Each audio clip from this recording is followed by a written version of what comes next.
Welcome to the Recovering Perfectionist Podcast, where I empower you to develop sustainable habits, challenge society, and take messy action. I'm Christine, life balance coach and world champion ballroom dancer, and I believe that everyone has the power to create their very own life by design. The Recovering Perfectionist Podcast was created with a mission to encourage a life of abundance by finding peace and acceptance in our own imperfections and developing healthy self-love through sustainable habits and manifestation. It's time to align with the universe for the full human experience and redefine what it really means to be successful. It's too good, the secret is out and wow.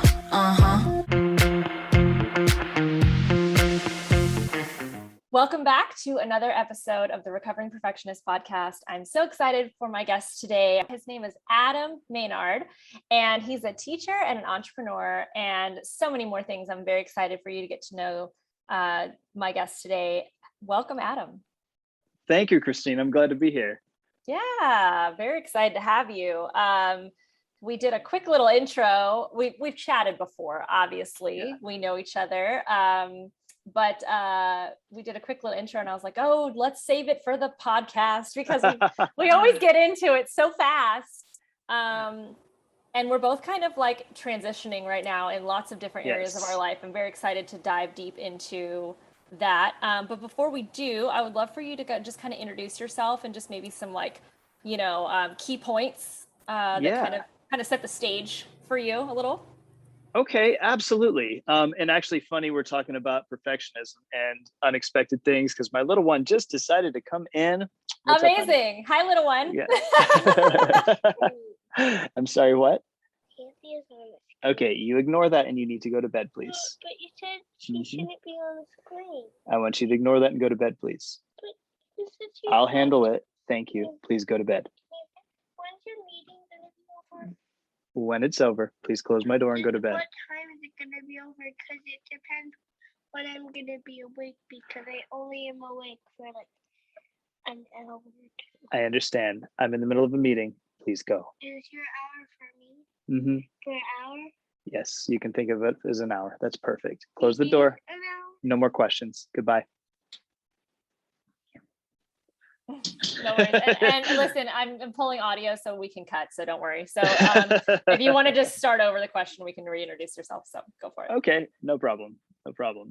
Actually, if you could reiterate the question would probably be helpful. Yeah, definitely. So if you want, Adam, if you want to go ahead and set the stage a little bit, some key points that can kind of like lay the groundwork for who you are and what you do.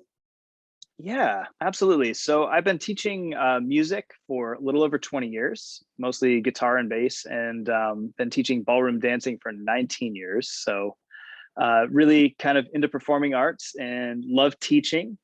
And since we're kind of on the topic of perfectionism, it's something that I've definitely struggled with, especially early in my career, and it killed it for me. I was always had the idea in my mind that playing music would be fun and that dance would be fun, but for a long time it really wasn't because I was so in my head about it and so worried about it being good enough and all of that. So a lot of kind of mindfulness stuff started to come into my practice in the last few years, and that really started to open it up into where I could really feel like I could express myself through music and dance. And then as soon as I started to feel that liberty and that freedom to really do that, I was like, oh, this is really what I want to teach people. Like, technical stuff is great and it's necessary, but really kind of that freedom of expression and help other people kind of unlock that is where my heart was. So that's kind of where I've worked to direct my business. And beginning of the year, I was thinking of going more into like a life coaching type of role and incorporating music and dance into that. And just some different things this year have kind of shifted me away from that for the time being. Might be something I'll pick up again later. But I feel the need to like kind of work on my own self a lot more now in this season and kind of just allow teaching to be what it is, like put out a good teaching product, but and obviously coach music and coach dance, but at the same time, any kind of life coaching stuff, I'm like, no, I think I need to pull the energy inward on that part. Totally. Yeah. First of all, my audience is going to be like, oh, another ballroom dancer. I definitely have a lot of my guests, I would say maybe even 30% of them come on. We know each other from ballroom dancing. But what's so amazing is that all of us branch off into these other stories of our lives that is so different. And the dance is what has connected us all. I think it's really cool that you're talking about going into, teaching people about expression and how that helps them, with all of their, mental clarity and different things, because expression is something that is perfectly imperfect, right? There's really no measure for expression. And so I think that that's really cool. It's very difficult for perfectionists to feel, expression. Transition is something very interesting also for perfectionists, because it is the most imperfect chapter of our lives that it's very uncomfortable this is for everyone, but specifically for perfectionists. We don't like to showcase ourselves, show up on social media, show up at networking events. We really like to kind of like hide back in the shadows during our transitions, because we don't know quite yet how we want to present ourselves. And, especially like I tell people coming from high performance athletics, we practice so many hours a day in a studio to be able to showcase ourselves on a competition day at a very high level with no hair out of place, perfect spray tan, great outfit, no wardrobe malfunctions. And a transition, as much as it's the most growth time, it is the most uncomfortable to have to still maintain the appearance, right? Yes, absolutely. Really well said. And I think there's some value in knowing when to let go of that. I think for me, that's been... Elaborate. Yeah, absolutely. So at what point do you, and not only value, but wisdom as well. I think there's wisdom in navigating that, because it's like, in one sense, you want to show up, and you want to show up as the best version of yourself. And you don't want to be a martyr about it in the middle of being in transition. Sure. But there's also a concept or a component of authenticity to it. So it's like, you know what, man, I'm really in a transition right now, and I'm showing up for you the best that I can today, which is not the same as it was 2 months ago.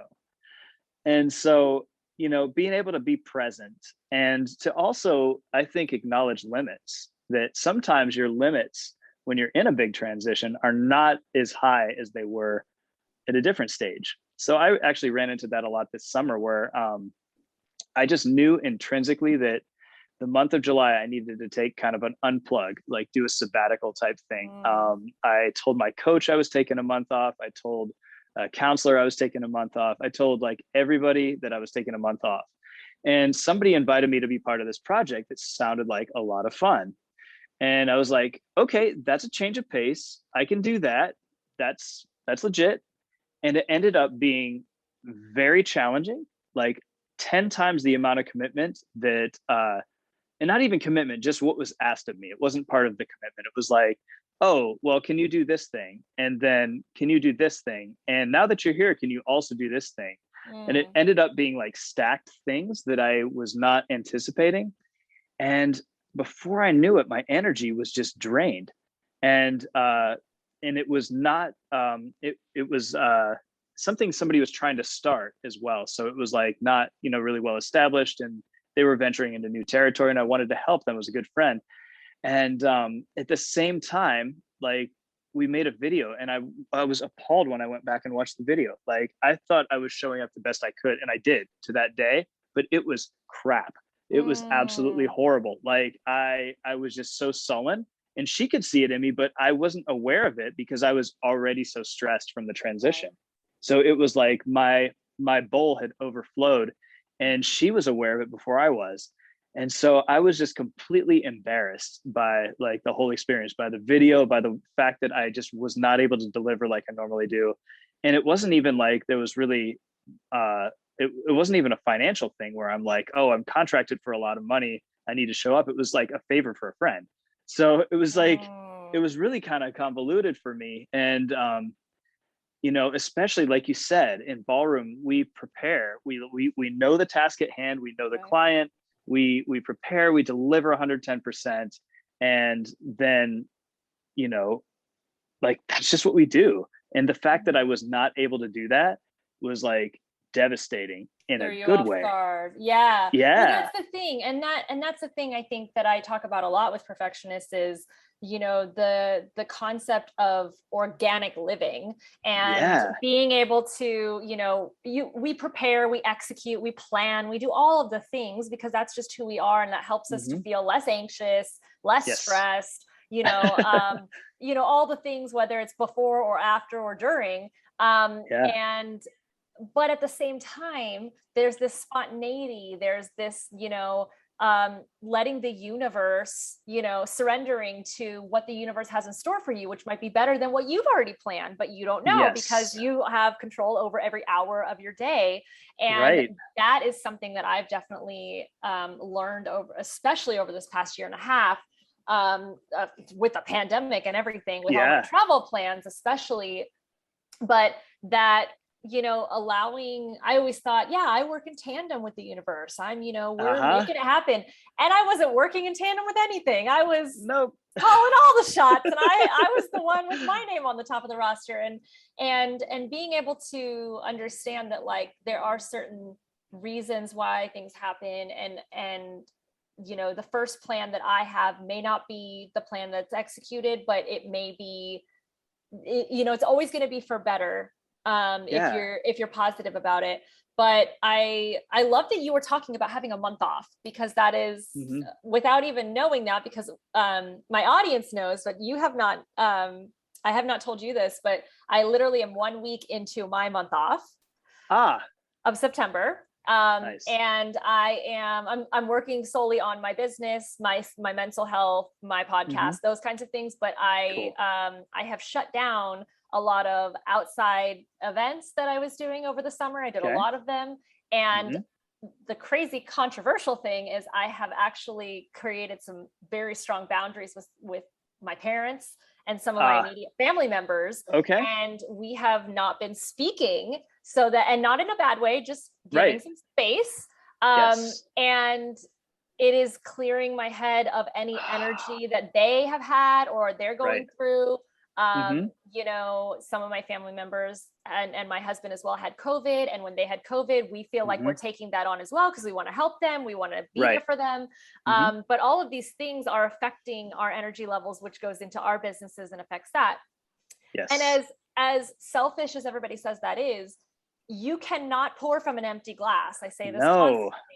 And if you do not practice healthy self-care and really recharging your own battery, then you cannot go out and help all of these people. And sometimes it means pushing them away a little bit to create some space for yourself so that you can recharge and then come back stronger to help them.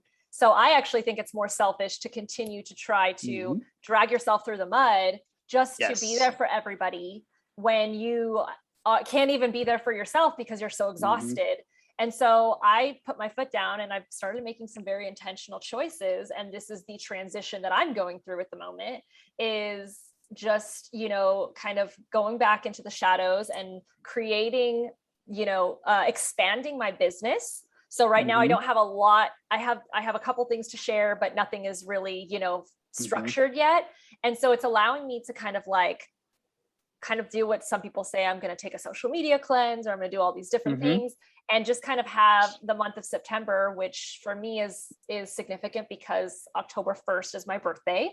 And so it's a nice marker from the 1st to the 1st to be like, this is the last month of this year for me. And I will be, you know, going into my, you know, next year feeling, you know, rejuvenated and having made different choices in order to create different positive results in my life. So, that's beautiful. So my question for you is, for you going through a transition in your life right now, also from a female male perspective, I love the, you know, the opposite gender perspective. How are you creating boundaries with maybe people in your life that you're used to being there for? Or how are you kind of going in the shadows as someone who always likes to, you know, show up with a plan? How are you kind of navigating still maintaining a presence Or are you not maintaining a presence? Like what's going on there? Oh man, you just actually outlined the greatest challenge that I've experienced. And you remember when you came on that whole thing we were talking about masculine and feminine energy, right? Hmm. And like the idea of the masculine energy kind of being the bowl and the feminine energy being the fluid thing inside of the bowl. That's so beautiful to have that kind of metaphor and that imagery. And for me, one thing this year that has been pretty big as a transition is getting kind of deeper into my faith and also like approaching it from kind of a still a more esoteric kind of perspective as well, but like just seeing like the biblical imagery of like husbands and wives and very much drawing on that same kind of metaphor. And I was like, yeah, I really want to be able to like harness and become that. And like, that's a very strong desire. And what I found was the more I like desired that, the more I actually had the empty cup thing that you were describing. And it was like, it was not a positive thing. It was like I was trying to pull from strength that was not there in a sense. And I don't know how to describe it better than that, but I definitely have felt a very strong need to pull back, like what you're saying, and put some very strong boundaries to where I think that desire to be that bowl, to be that container in a sense, was kind of clouding my judgment as far as my energy was concerned. So I would be so into giving and so into being there for people that I'd end up tapping out my energy. And then I wasn't able to be there for my clients or my kids, or I'd get snappy, at night. And I'd be like overly controlling of variables that really I couldn't control anyway.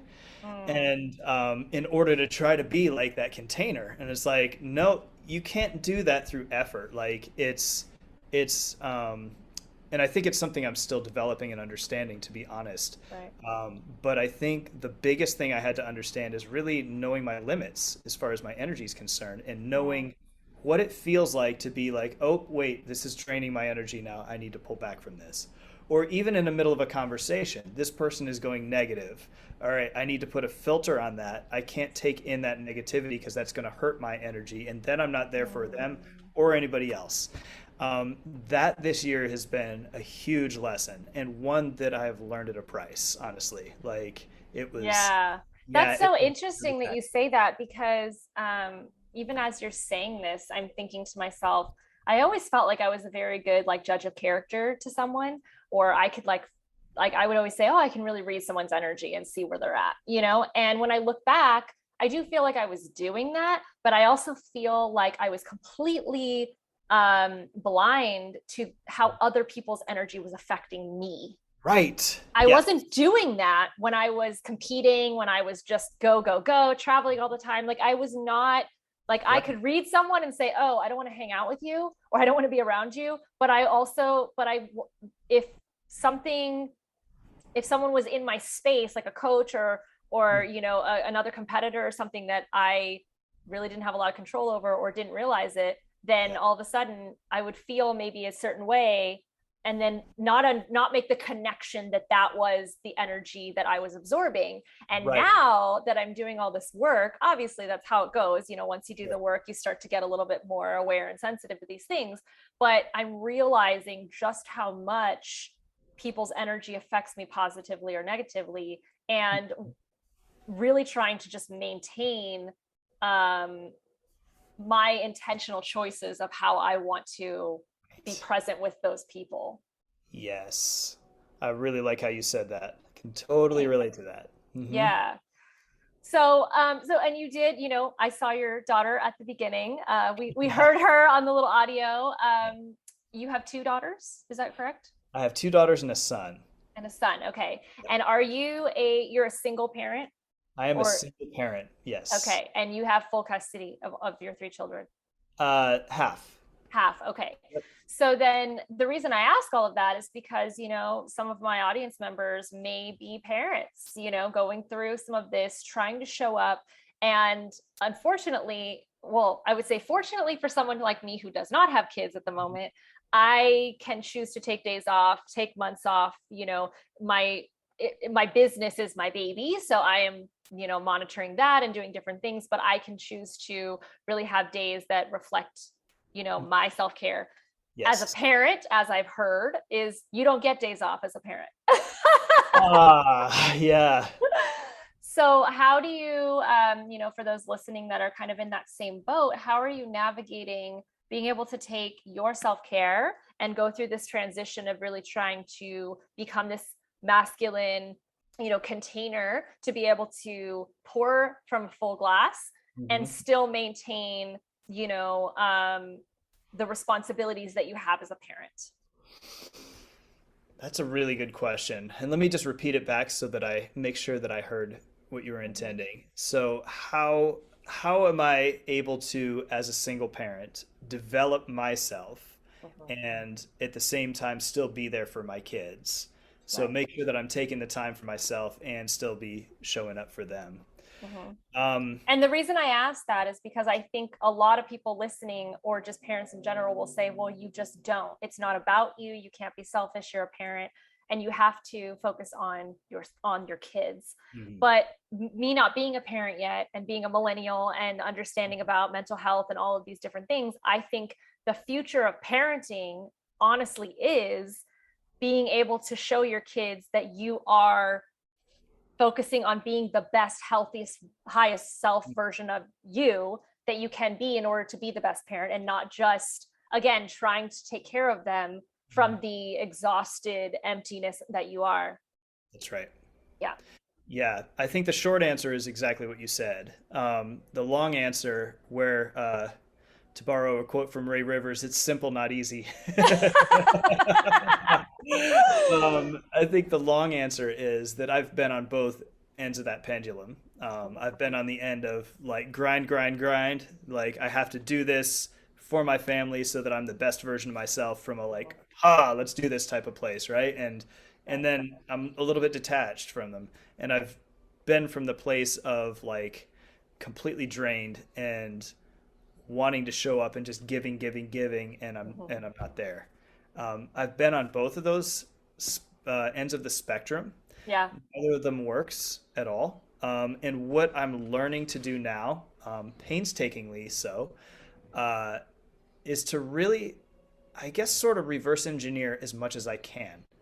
Um, so kind of like Stephen Covey talks about, begin with the end in mind. Like you set up your Mm. priorities in life.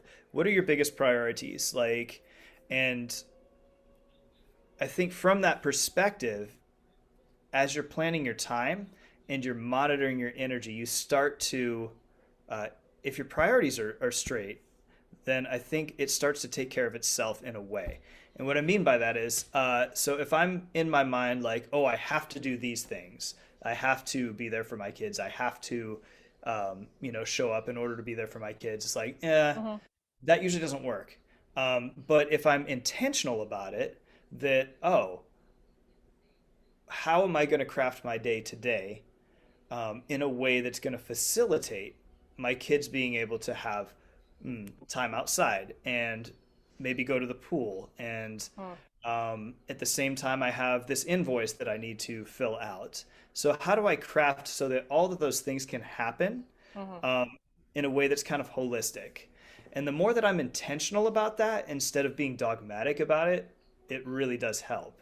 So, like just checking in with them too is huge. Like being aware of where they are. Like I have my son is 13, my one daughter is 10, and my other daughter is 6.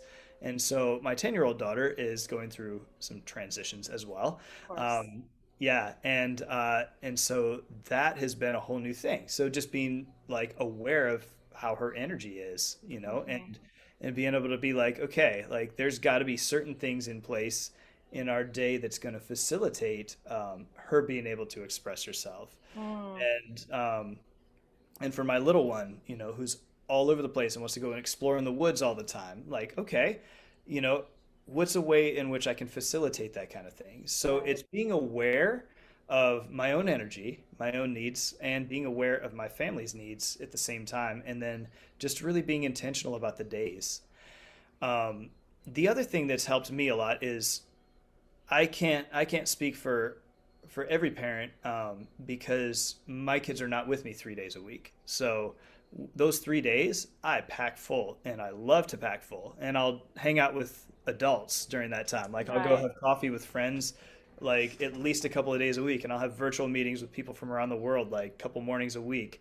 I've, those kind of things have been awesome. Like I pack in a 12-hour day and I love it. It's not draining. It's life-giving. Right, because you are able to basically recharge your battery before Yes, you have to give more of yourself back to your that's children. right. Yeah, Very absolutely. cool. So it really is just becoming aware of what things charge the battery, what things drain the battery, and what things are kind of like that they take energy that I have to put in, but it also Mm, gives back at the same time, right? And there's a totally. lot of things, like for example, going on a bike ride with my daughter, and we're biking pretty fast and we're exploring the woods and stuff. It's like that takes effort and initiative, but it Mm, also gives back at the same time. right. Does it make sense? Totally. Totally. Yeah. No, that's awesome. And I love how you kind of re you reminded me about transitions throughout our whole life, because when you talk about 6, 10, 13, girls going through teenage years with puberty and all of these different things, and then graduating high school and college and all, like we are constantly going through transitions. And I think once we go past a lot of those, like you know um, young milestones, we start to hit 25, 30, and all these different things. It's like we forget that we've been going through transitions our whole life, and Yeah. it's a normal way of growth, and you start to change over your room. I remember when I was like, oh, I'm done with stuffed animals, and I like things like that. And so as adults, I think it becomes more difficult because we put so many more things on our plate, and now we have to juggle everything. Hmm. But really, we should be masters of going through transitions at this point, and know that they're coming, because that is how we grow into a better, newer version of ourselves. Hmm. And I think even just because I'm not around a lot of kids, so I kind of forget that, like, oh, that's right, we did go through all these transitions when we were younger. Yeah.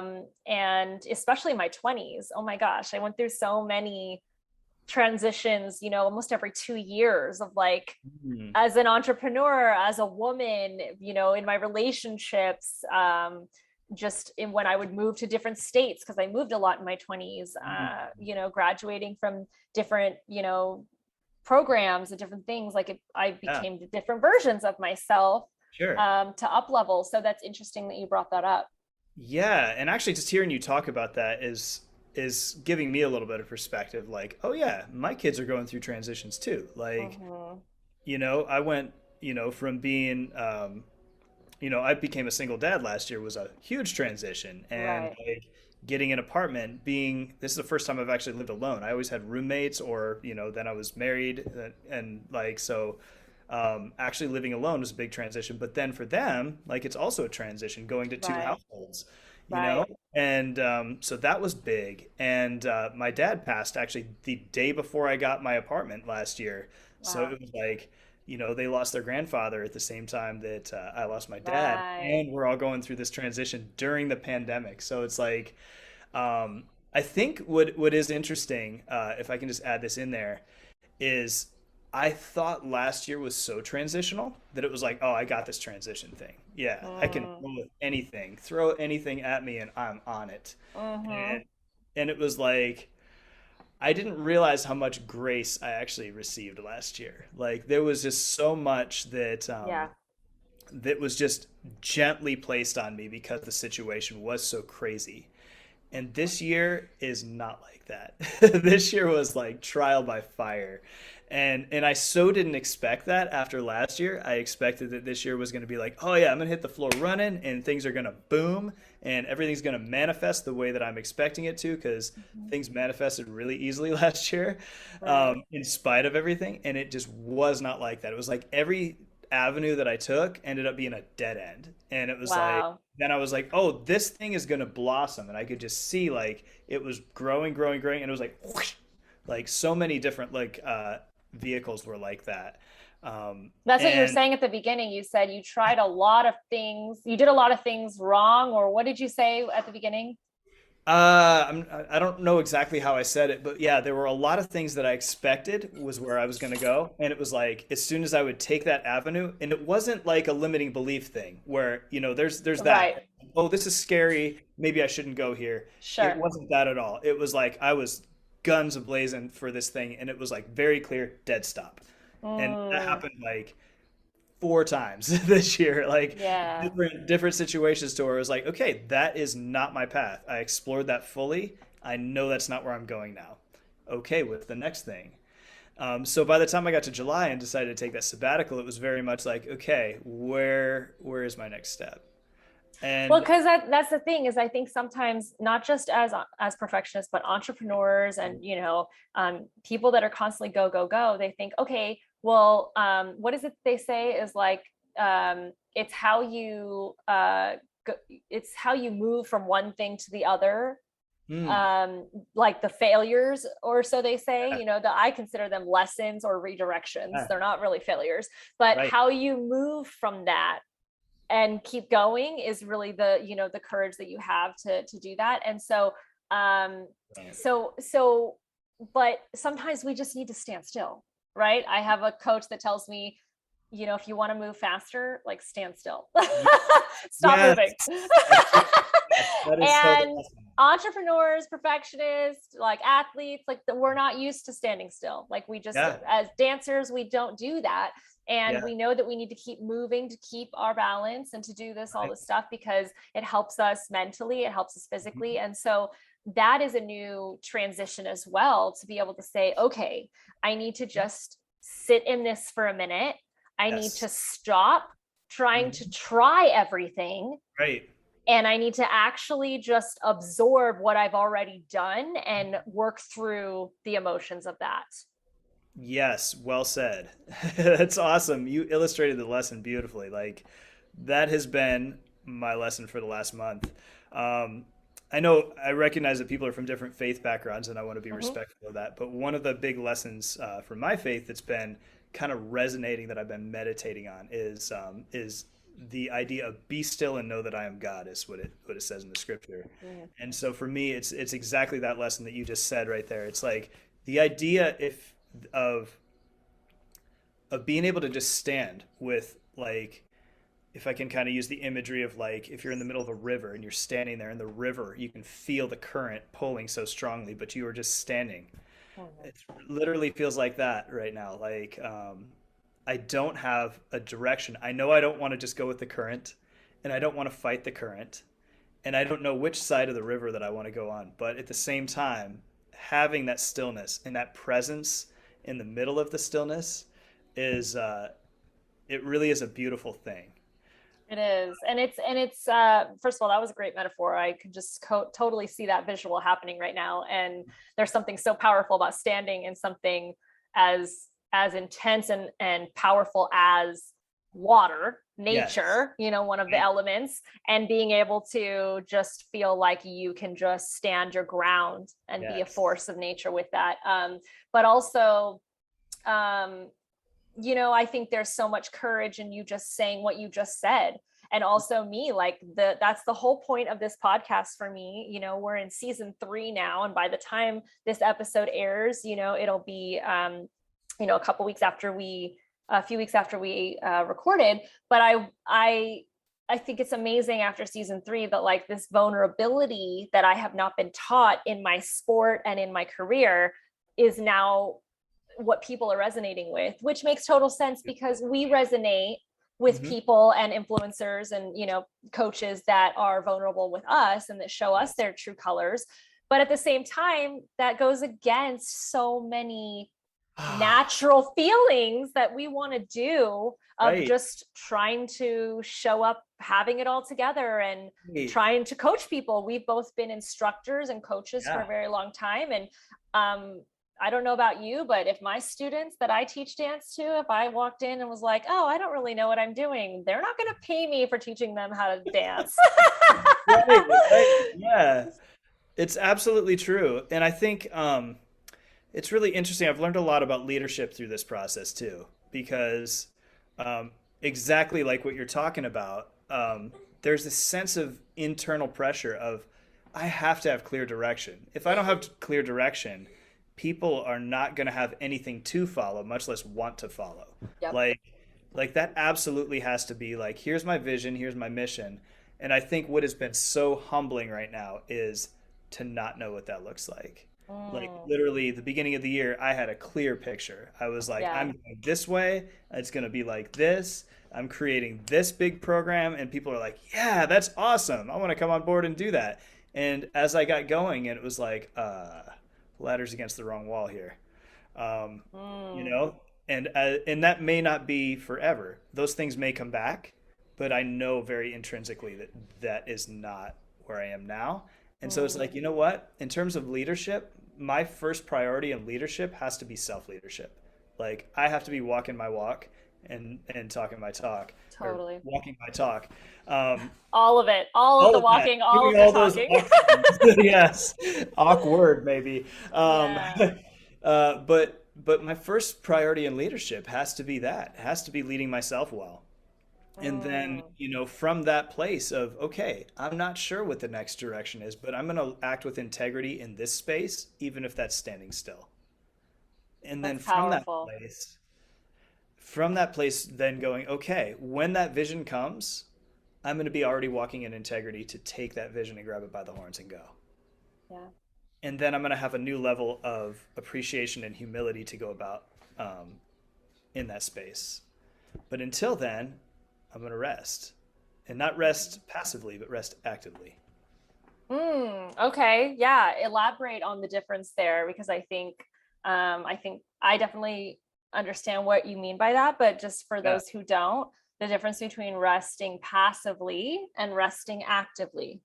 Yeah, maybe the best way to present it is two types of evening. If I come home at night and I just kind of mindlessly open up my phone and jump on Instagram and scroll through and buy some crap, and you know, that would be kind of like passive resting.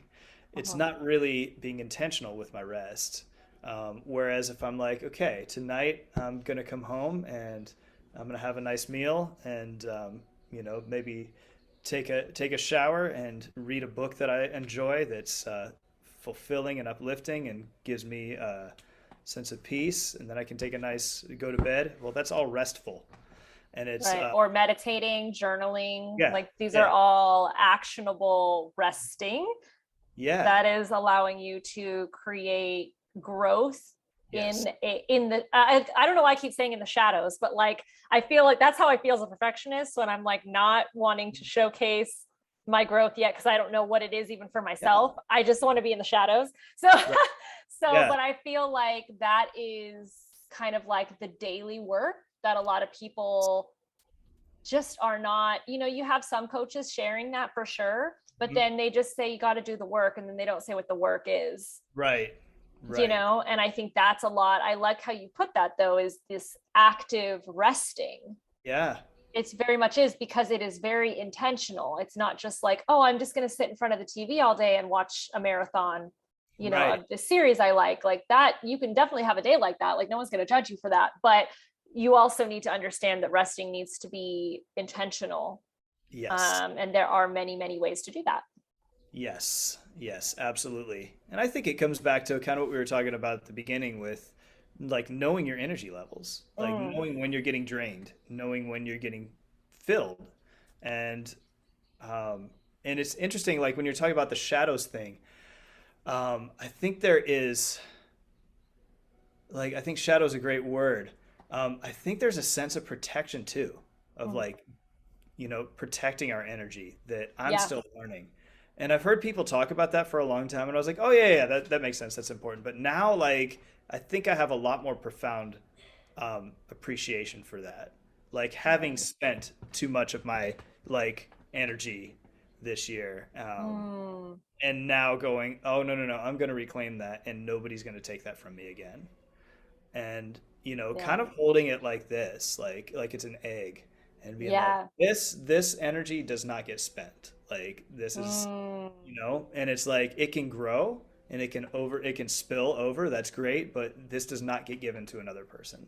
It doesn't matter how close they are to me. Wow. That's powerful. That actually even like gets me thinking about a metaphor to like money, because a lot of people feel that way with money. They like take a certain amount of money and they're like, this money I'm not going to spend. I'm going to save it. I'm going to allow it to do whatever. And like you said, if it grows and doubles, great. But then there will always be this initial principal amount that has to stay for either emergency or whatever it may be. And we don't look at our energy that way. But that's interesting that you say it, because energy is a currency, it really is. And so, that's interesting that you put it that way. Yeah, and actually, it's funny since you brought up currency. I remember one of my coaches saying that money is just energy stored for the sake of transaction. And I was like, oh yeah, I guess if you think about it that way, it really is. And then, even like, I don't want to get too tangential with this, but like even just thinking about how we invest our money, it's like when you have some, don't just hoard it away, right? You want to invest it in something that is going to grow, that you believe in. And that doesn't necessarily mean it's financially going to grow, or it may. It may mean that, I believe in this cause and I want to see it succeed. So I'm going to plant that seed financially and let it grow. And I think, like you're saying, our energy is very much the same way. It's like, where am I investing my energy? Well, right now, let's say I'm pretty tapped out. Well, I need to invest my energy back into here so that it can. And like last week, and I apologize for having to cancel, but I could tell my body was very weak. And I was starting to feel some stuff in my sinuses, and I'm like, I am not getting COVID. I was like, absolutely not. Oh, yes. Preventative. Yeah. Yes. And so I pulled in my energy, and then also like made my chicken soup and did my steam treatments and all that, and it was gone within a day, and everything was great. Boom. I love that. Don't you love that when you have all of these like tactics and home remedies and things like that you just know work, and it's just like, if I just come back into myself, then within a day or so, I'll be fine, and I will not reach, the level that everybody else is at. Right. Very Exactly. cool. Yeah. Very cool. And I'm not saying that was a cure for COVID or anything. That's the little disclaimer there. It probably wasn't even COVID related, but all of that to say. No, but it's preventative. You're going back and building up your immune system. And just like what, I think the biggest thing that people understand is like when you own a business, you take a lot of the profits at the beginning and you reinvest it to buy more inventory or to create more marketing to get more business. And then after a while, you're living off the profits. But it's the same concept when you talk about your energy, bringing back your energy and reinvesting it in yourself. That's exactly what I do when I feel same thing. I've been exposing myself to, lots of people. Now that we're thinking about COVID, now I think about how I expose myself to people, which sounds crazy, but of being in bigger crowds or traveling or whatever, and my immune system gets a little bit weaker, or it gets a little bit compromised. And so even if I don't feel like a stuffy nose or, sore throat or whatever coming on, I still do somewhat a preventative and make sure that when I get back home, I sleep from the jet lag. I do, like you said, you've got a chicken soup. I've got a tea. I do, all these different things that just allow me to, again, reinvest my energy back into me. Because for 4 or 5 days, I was focused on my student, my husband, my friend, my brother, my whoever else is around me, my coworkers. And now now knowing also, that's how I get through that, is I enjoy it, but I also know that come Tuesday or whatever day, it's going to be all about me. And I think people don't schedule that in and say, they go right back to, on Tuesday, I got to go back to work in my other job, or I got to go take care of my kids, or I got to go do this. And they never schedule in a self-care day for themselves, in which case then that's when the cup just keeps getting lower and lower. Yes, absolutely. Absolutely. Well said. And I think, kind of coming back to answering your question about the parenting thing, I think what you just talked about there, being intentional with that stuff, is huge. And if that means that you need to call somebody and say, hey, can you come hang out with the kids for 5 hours so that I can go to the spa or go play golf or whatever, like that's okay. That's actually investing in you for your kids. And it's investing in the whole family thing. Yeah. It's like you're not separate from them, in that way. Like maybe you're the head of that whole ship, but like if the head's rotten, the fish rots from the head down. So exactly.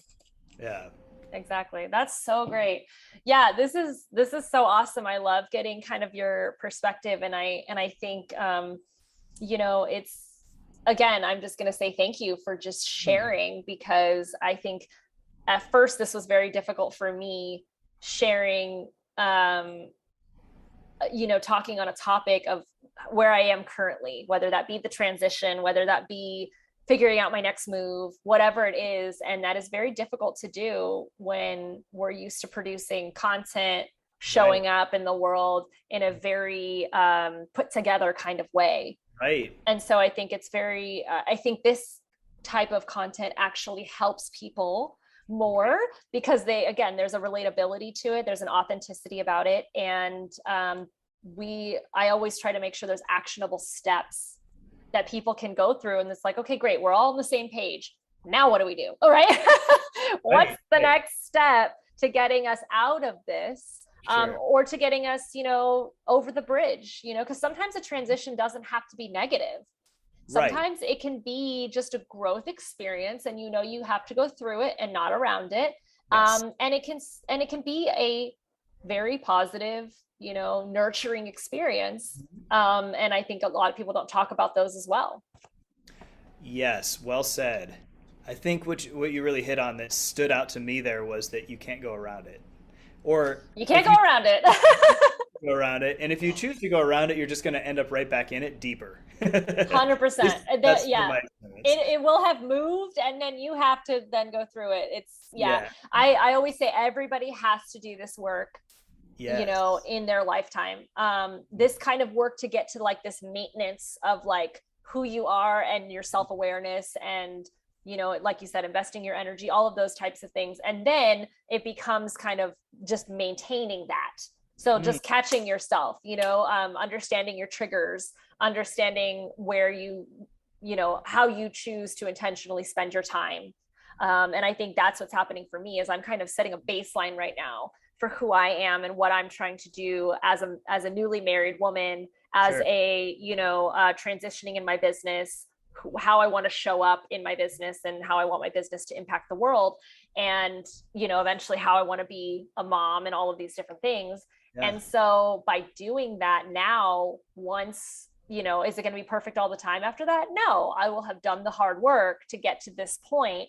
And then I will be able to use meditation, journaling, different self-care exercises to be able to maintain this level when I feel like I've been triggered, or I've been, running myself to the ground a little bit too much or whatever. And then you just become a little bit more self-aware to be preventative, so you don't get to hitting those walls, a lot sooner. Yeah. Yeah. So just kind of establishing that baseline, kind of knowing what that is, and then being able to come back to it more quickly. Totally. Absolutely. Yeah. I always say, I'm a very, I like organization. I went to school for interior design and, home organization, all these different kinds of things. And I teach people how to perfect sustainable habits, which I think is why it works perfectly with perfectionists, because perfectionists have habits that are not sustainable, right? We spend a lot of hours, we don't take a lot of breaks, we do all these things. So I help them kind of create sustainable habits. And I think that it's like organizing a pantry. If you take everything out and reorganize it and everything now has a place, is it going to get kind of messy again? Sure. But it'll never be as bad as it was that one time, because now everything has a place, it has a label or whatever, however you want to do it. And so everything can go back. Once you take it out, you can put it back to where it was, and maybe something got misplaced or whatever, you have a little extra of something. And so it gets reorganized, but at least there's always a place for it. The cereal goes here every time, versus if you never establish a place for something, then of course there'll never be an organization to it. And I think that's something that also we need to do in our life, is we need to establish, okay, if I go to this party or this club or this whatever, then I know that tomorrow I need to do this for myself in order to come back to my, sustained energy. Or if I hang out with this person, then I know that I need to do this for myself. Or I don't do this anymore because I know that that's a trigger. And these are things that you just have to kind of set some precedents for yourself and say, here we are. and these are my ground rules. And if you follow it, for the most part, at least you have some place to come back to, versus if you never set anything in the first place, then you're kind of just trying to figure it out all along the way, and you have no baseline, like you said. Yeah. Yeah. How do you feel like you find that baseline? Like when you, for yourself, like how do you know when you've found some kind of ground zero in that case? I mean, obviously in every part of my life, it's different. Sure. But specifically within, I would say my work is the biggest part of my life, aside from my personal relationship with my husband. And we have decided in our marriage, most recently, because he has a new business as well, that we need to have at least one day a week where we do a date night, which we used to do. Yeah. And then COVID and all these other things. And all of a sudden it's just like, let's just work every day. And then we also need to have at least one day a week where we do a check-in. So a check-in can be something where it's just a conversation over dinner, or just a conversation in general, and just be like, how are you feeling? How are you doing? Because a lot of times we're the kind of people that brush things off. Like, oh, I don't want to burden you with that. It's not that important. I figure it out. But then slowly but surely, especially when you start doing more of this work, it builds up. And then you're like, oh crap, now it's a big thing. And now I'm sad. And you don't know why I'm sad, because 2 weeks ago, I didn't tell you about the little thing that it was. And now it's a big thing. And, so if we do a weekly check-in with each other, I think that helps a lot. Also, I love working with, I use this a lot with my clients too, is the Pomodoro method. Okay. Which is 90 minutes on, 20 minutes off. Yes. Okay. And so a lot of people kind of use a version of that. I mean, it's been life-changing for some clients who just don't understand how to take breaks, especially perfectionists. But I kind of adjusted. A lot of times I work 2 hours and then do 30 minutes off. And that off needs to be something that's not with the phone, going outside, riding a bike, taking a walk, jumping in the pool for a second, whatever it may be. And then coming back, and I can be sitting in front of my computer or taking a meeting or whatever.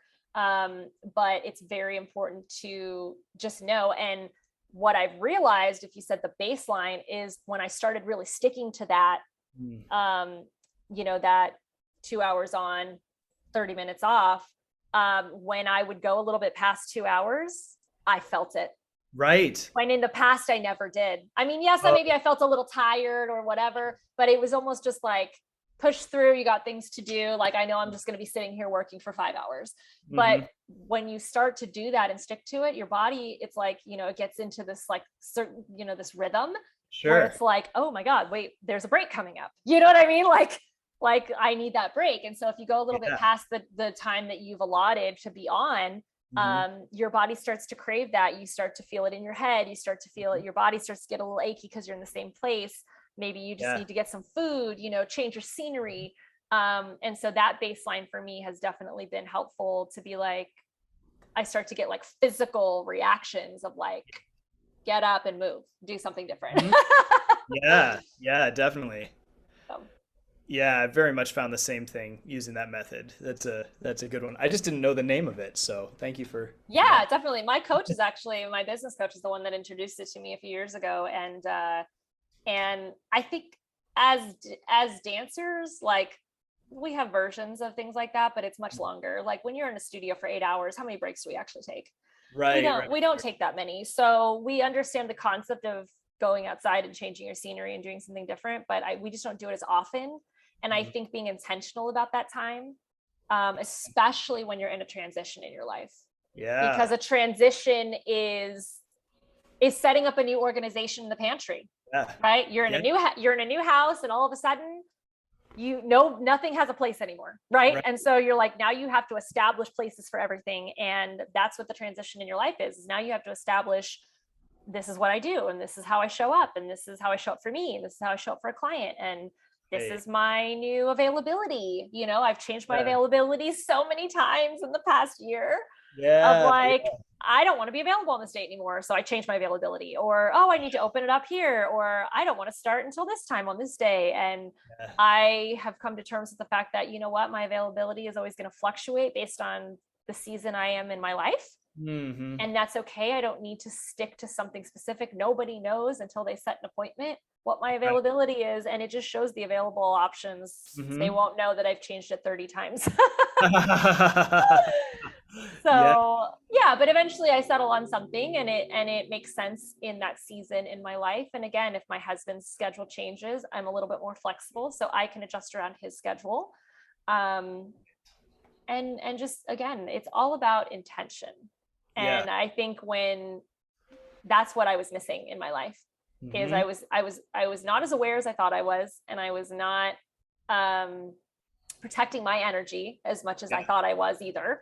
And the intention behind how I was spending my time and what I was doing was just not aligned with my core values.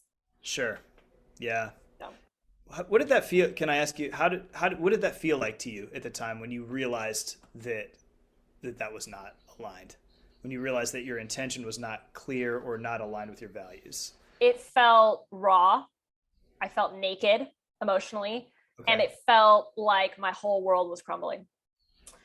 For me specifically, because my specific instance, as a lot of people on the podcast know, is I come from a family of ballroom dancers. Right. And I grew up in the industry, and it was kind of, available to me. I took every opportunity I could from it, which was great. But then all of a sudden, when I realized that this industry wasn't going to give me the life I desired, I needed to find a different path. And everything I had done was something I learned from my father or this industry. And there were no other people around me teaching me anything different. So I thought, oh my gosh, like I had thoughts of, did I just waste a bunch of years? What have I done with my life? Yeah. Was this worth it? Where do I go from here? How do I find new coaches in different areas? Like, what do I even want to do? Because I've always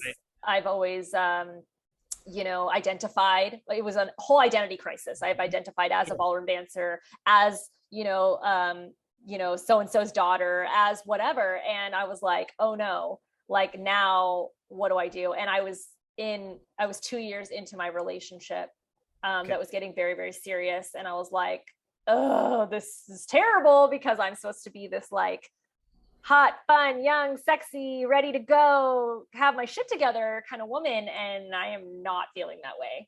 Right. So luckily my now husband was very, very patient and understood once I explained to him what was happening to me. And also he did not let that affect his relationship with my dad, because my relationship with my dad was changing because of that. Sure. And I just felt like a raw nerve. Like I didn't know what to do. And so that was probably a year of my life that I was just like, what is going on? And then I started to take just small actionable steps that for another year kind of felt like, okay, something's working. Okay, that's not working. Okay, I don't know what's going on.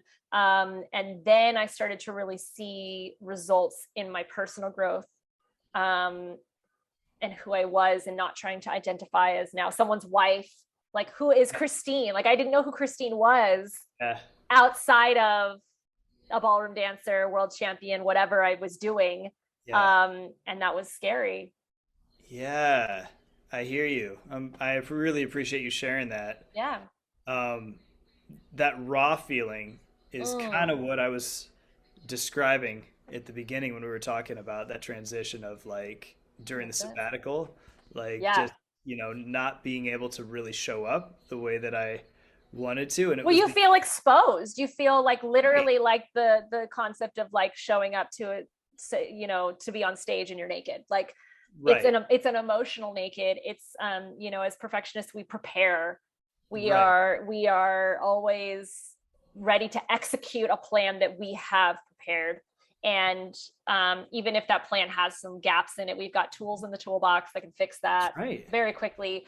But when you don't understand the plan, or you don't know the direction we're going, or I love how you said it, the ladder was on the wrong wall. You can't climb it because you don't know where you're going. Like, it's just so different. And then yet you still, the transition part is like, oh no, it's like when you're braking on ice, right? There's like a whole, few feet that you're going to slide because you can't brake right away. And you're trying to slow down so hard, and you're trying to show up in life because now you have still some responsibilities and some things you've committed to that you have to show up for, and you're just not feeling it and you don't know where to go. Right. And then you have to start slowly backing off and kind of taking things out of your schedule and being like, I can't be this person anymore. I have to kind of, again, go in the shadows and come back out different. Just for my own mental sanity. It's not that I don't like that person anymore. It's not that that person didn't accomplish amazing things. It's just that like, there's this growth that needs to happen, and it cannot happen while I'm still on stage performing. Yes. Like it just cannot. Right. Man, it's well said. It's well said. And I think what you kind of shed some light on there is that identity crisis moment is complex. It's beautiful and it's raw and it's unsure, but it doesn't take away anything of who you actually are. It's actually developing who you are. It's just that you have to get all this exterior out of the way in order to really find that. Yeah, it's actually showing you who you truly are. Yeah. Because I think a lot of the time, especially in my 20s, it's not that I wasn't being authentic, but there was this like fake it till you make it. I was trying to showcase this version of myself I wanted to be. Yes. And as beautiful as that picture was, again, not sustainable. Right. That's a word I use often, because if it's not sustainable for me, like I'm not going to get myself into the habit of doing it. And it wasn't a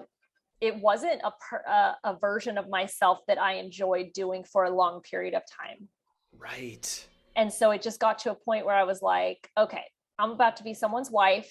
I'm eventually going to be someone's mom. I need to, figure out what my business is doing. These are all things that are going to require a version of me that is not this version. And so the transition was necessary.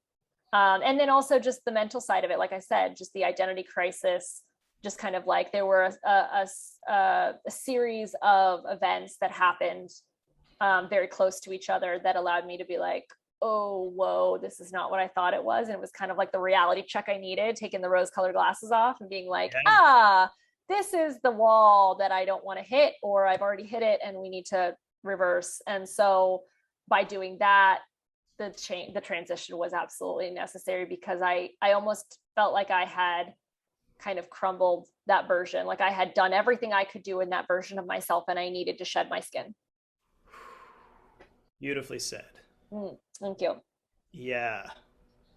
That's really amazing. I always love going into everything with intention and, having a purpose for what I do. And it's really fun because during this time of stillness, I've had to accept not having a clear intention. Sometimes my intention is literally just to be present. Ooh, hang on. Louder for the people in the back. That's a good one. Yeah, I'll say that again. Sometimes if there's not clarity of what the intention could be, it's just be present. Be present. And I think today, coming into this, even getting out of the car this evening, I'm like, I have no idea what the heck to present. Like this time in my life has been so different. I don't even know what to share about it. But it was like I was just kind of going in faith and trusting that, okay, you know what is meant to come out of this conversation is going to come out. And I had no idea that you had all this experience with this same kind of life situation transition thing that we would be talking about tonight. So this is really beautiful to talk about this and kind of I don't want to say it validates my journey, but it definitely is nice to not feel alone in experiencing that. So I really appreciate this. Absolutely. Yeah. There's no need for validation. Like you said, it's more just knowing that other people are feeling what you're feeling. There's a collective transition going on. And yes, COVID has been a huge part of that for a lot of people, but I think so many of us were going through that before, and COVID actually allowed us the opportunity to fully commit to the transition. A lot of my entrepreneur friends were like, oh my gosh, they were so relieved that they didn't have to show up every day and be this person anymore. They said, I'm actually thriving in this time because I pulled back. I focused on myself. Versus a lot of people that, just kind of do the 9-to-5 kind of thing. They were scared. They were more worried about losing their jobs. Sure. What will I do if I don't do this kind of thing? Where's my paycheck going to come from? And a lot of us were just craving recharging our battery.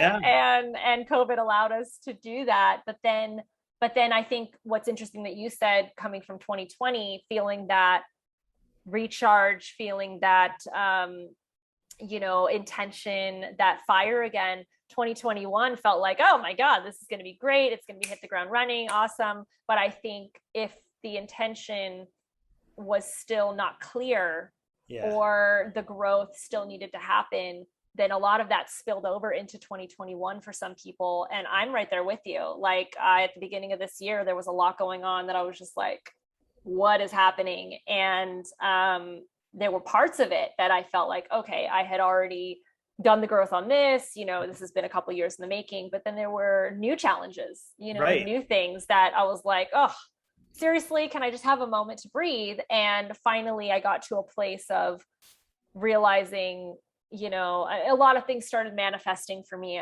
in the springtime of this year, which was really nice. And so things I had been working on for years, and it just goes to show that, timing is everything. Mm-hmm. Oh man. Right. Timing is everything. and it's usually not on your time. Oh, that you feel. That's the surrendering to the universe, and just being still for a minute is put it out there, but allow the universe to feel like when the time is right, that thing will manifest, or that opportunity will show up, or that person will show up, or whatever it is you're trying to, bring into your life. That's beautiful. Absolutely. Stillness, surrender, presence, all beautiful things of the same lesson. All beautiful things. Yes. Thank you so much for taking the time. I know, you've got a lot going on. Again, I really appreciate you being vulnerable and, present in this moment and just sharing, because I think that is so helpful to so many people right now. And that's honestly the how I want my podcast, myself, my company to show up in this world for people, is I want them to feel like they're not alone, and I want them to feel like they have answers and actionable steps, because that's what I was looking for. Yeah, that's awesome. Well, yes, you're so welcome, and thank you for sharing and for having me come on. Absolutely. Thank you so much for listening to the Recovering Perfectionist Podcast. I'm Christine, and if this episode resonated with you or spoke to you in any way, please feel free to share. I absolutely love hearing from you guys and your thoughts about the topics based on your experiences. And also, if there's anything you want me to talk about, just screenshot this episode and share it on social media with your comments. Your feedback really helps me to curate episodes that best serve you. If you have time, I would greatly appreciate if you could leave a review wherever you're listening to this episode, whether on Apple or Spotify or any other platform. I'm wishing you a blessed week ahead, and remember, perfection doesn't exist. Take messy action. Healthy habits keep us balanced, and you are enough.